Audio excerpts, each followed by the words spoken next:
Donc, ce que je pourrais dire, ce que j'ai compris, c'est qu'il ne faut pas être une grande multitude pour sentir la présence de Dieu. Il ne faut pas être une multitude pour louer l'Éternel. Parce que c'est les personnes qui sont présentes, les personnes qui sont là, les personnes qui sont disponibles à adorer, c'est ceux qui vont adorer l'Éternel. J'en profite pour remercier le pasteur Michel. C'est mon papa, c'est mon père spirituel, c'est mon mentor, c'est celui qui m'encadre dans le ministère, c'est celui qui m'apprend toutes les choses en relation avec Dieu. Et je les remercie de tout cœur, ainsi que son épouse, et je les salue en tout cas. Et merci, j'espère qu'ils sont en train de passer de bonnes vacances. Alléluia. Nous allons lire un petit passage qui se trouve dans Juges, dans le livre des Juges, chapitre 6. Et comme vous le savez, nous avons un thème annuel, la repentance des fils de Dieu. Mais mon thème d'aujourd'hui, ou bien mon sous-thème, c'est l'Éternel est avec toi. L'Éternel est avec toi. C'est très important de savoir que Dieu est avec nous, qu'il marche avec nous, qu'il ne nous abandonne jamais, mais jamais. Nous allons lire le chapitre 6, le livre des Juges, chapitre 6, à partir du verset 11 jusqu'au verset 16.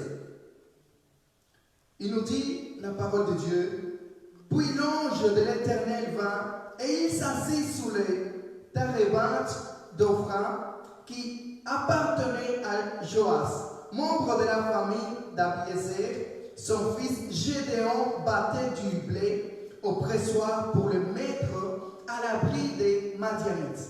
L'ange de l'Éternel lui apparut et lui dit, « L'Éternel est avec toi, vaillant héros. » Gédéon lui dit, « Ah, mon Seigneur, si l'Éternel est avec nous, pourquoi tout cela nous est-il arrivé? Où sont tous ces actes merveilleux, ceux que nos pères nous racontent quand ils disent, l'Éternel ne nous a-t-il pas fait sortir d'Égypte?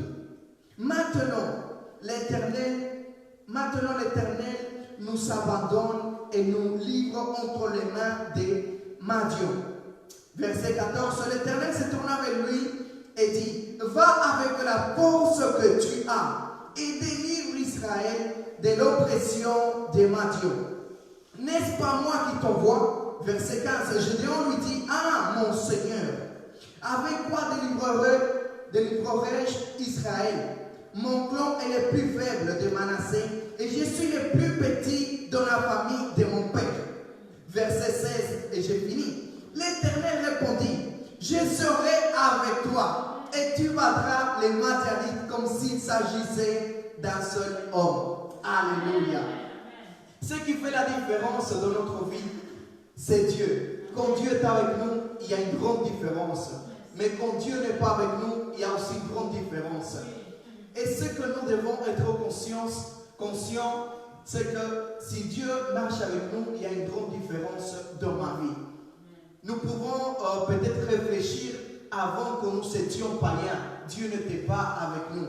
Nous étions fils d'une autre personne, ou bien du diable, pour le dire concrètement. Mais maintenant que nous venons dans le chemin de Dieu, nous sommes fils de Dieu. Maintenant, Dieu marche avec nous.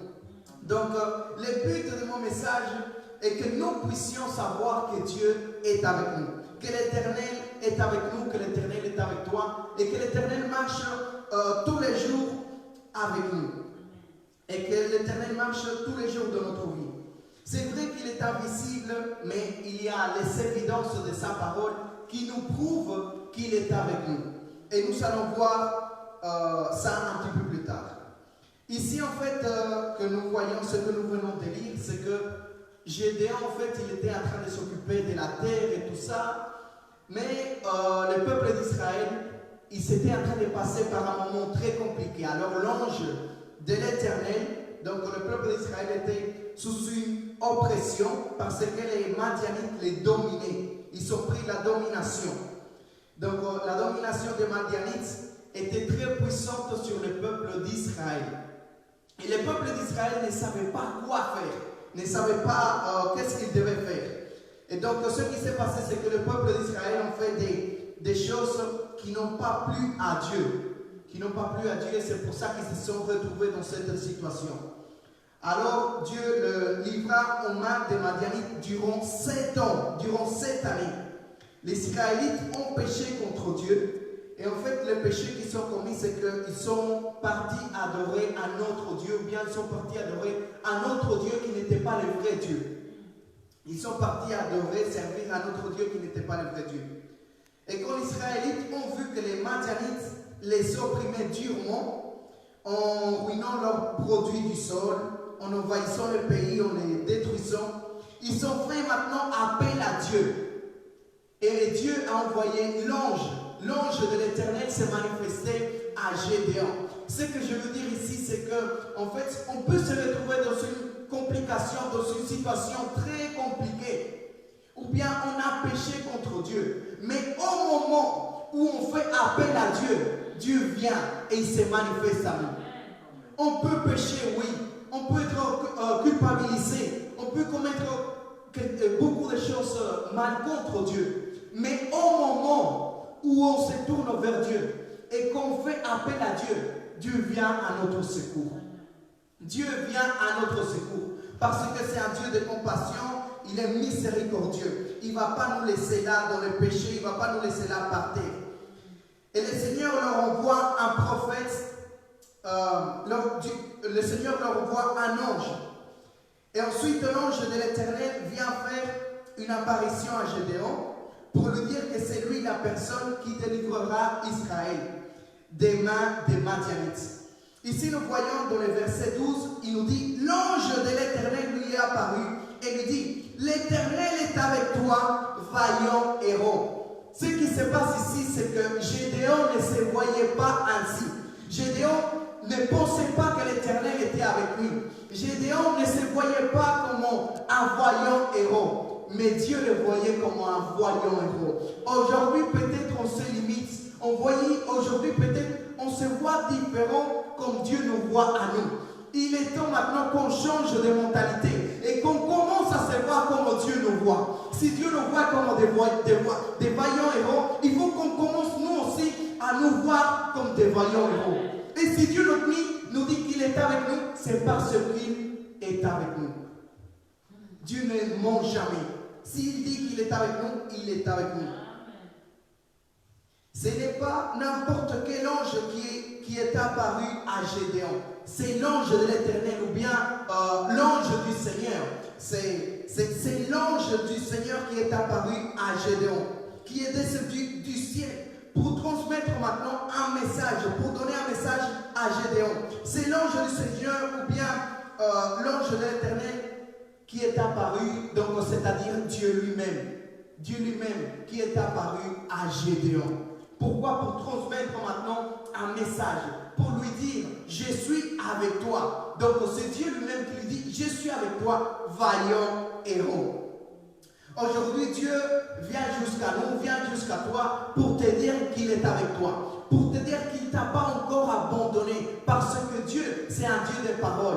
Il ne nous abandonne jamais. Jamais, jamais. Il est toujours avec nous. Il est toujours avec ses enfants. Il est toujours avec son peuple. Il marche avec toi et il ne va pas t'abandonner. Aujourd'hui, c'est le jour où Dieu se manifeste à toi en tant qu'Emmanuel. En tant qu'Emmanuel. Alléluia. Et ce qui est bien, c'est que quand Dieu nous dit qu'il est avec nous, c'est parce qu'il est avec nous à 100%. Il est avec nous totalement, il est avec nous à 100%. Ce n'est pas à 10% ou à 20%. Quand Dieu dit il est avec toi, il est avec toi. Il ne va jamais t'abandonner. Il sera là à 100%. Parce qu'on peut trouver des gens qui vont dire je serai avec toi là. Quand tu vas m'appeler, je serai là. Quand tu auras une complication, je serai là. Mais au moment où tu l'appelles, il te dit bon mon frère. Bon ma soeur, en ce moment-là, je suis occupé, je ne peux pas t'aider. Mais quand tu fais appel à Dieu, il est là pour toi. Il est là pour toi. Parce que quand il dit qu'il est avec toi, il est avec toi à 100%. Alléluia. Il est avec toi à 100%. Le verset 13, il nous dit, Gédéon lui dit, ah mon Seigneur, si l'Éternel est avec nous, pourquoi tout cela nous est-il arrivé? Où sont tous ces actes merveilleux, bien, tous ces miracles? Ce que nos pères nous racontent quand ils disent, l'Éternel ne nous a-t-il pas fait sortir d'Égypte?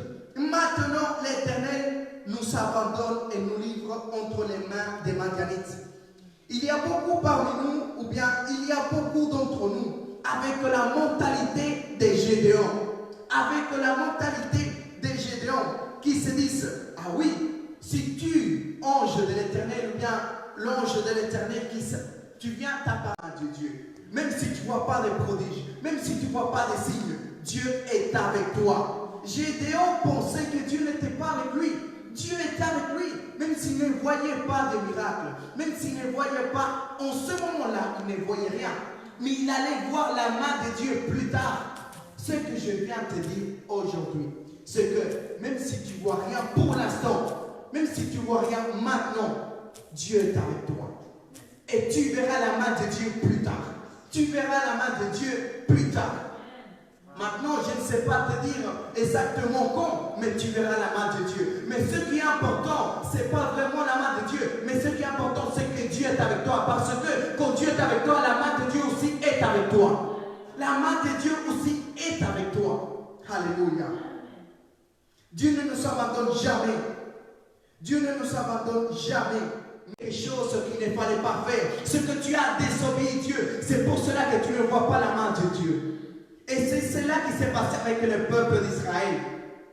Ils ont désobéi Dieu. Ils ont péché contre Dieu. Et c'est pour cela que durant un temps, ils n'ont plus vu des signes. Ils n'ont plus vu des miracles. Ils n'ont plus vu des prodiges.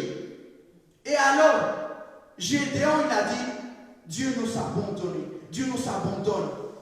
Et en plus de cela, il nous livre entre les mains des Madianites. Mais ce n'était pas le cas. Et mais maintenant, comment est-ce qu'on fait pour s'écarter du chemin de Dieu? Comment on fait pour abandonner Dieu? Parce que Dieu ne nous abandonne jamais. Mais c'est nous, en fait, qui abandonnons Dieu. En fait, pour abandonner Dieu, en général, on pêche. Quand on pêche, c'est là qu'on s'écarte du mal, on s'écarte de Dieu, en fait. C'est comme si on mettait une barre entre Dieu et nous. Dieu ne nous abandonne jamais, mais c'est nous qui abandonnons Dieu. Et ce qui fait le péché, c'est que le péché fait en sorte que nous nous éloignons de Dieu, qui est un écart entre Dieu et nous.